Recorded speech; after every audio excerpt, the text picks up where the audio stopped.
sama dengan menteri zaman Mahathir, zaman Ismail Sabri. Tapi bila tentera, dia lain.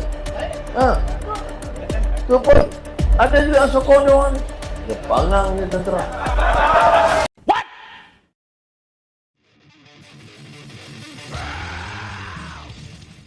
Aku sebagai veteran tentera memang terasa dengan kata-kata PMX ini.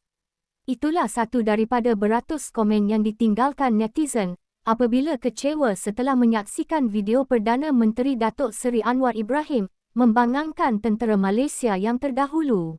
Kalau pencen meja sekian, lama atau baru sekian lah. Dalam pelaksanaan gaji semua begitu. Menteri zaman Tunku Abdul Rahman, pencen dia sama dengan menteri zaman Mahathir, zaman Ismail Sabri. Tapi bila tentera, dia lain. Tu pun ada juga yang sokong dia orang ni. Dia pangang dia tentera.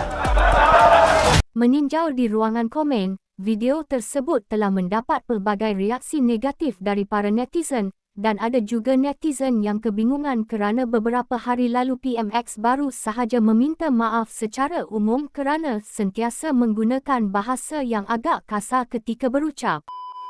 Kepada saudara-saudara, mohon maaf kalau lagi nada tinggi sedikit saya ni.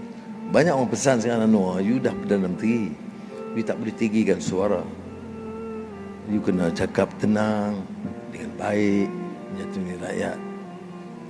Saya cuba kadang-kadang bila menyentuh soal-soal yang menyentuh hati nurani dan perasaan, saya mohon maaf kalau ada orang kata itu bukan sepatutnya wajah seorang Perdana Menteri.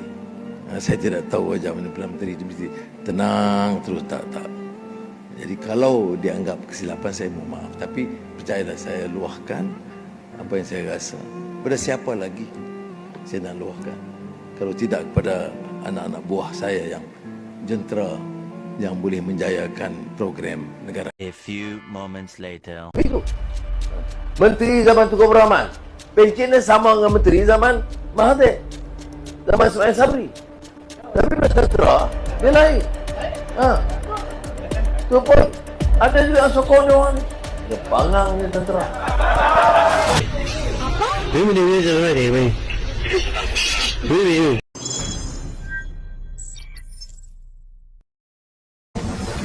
Subscribe with notifications on.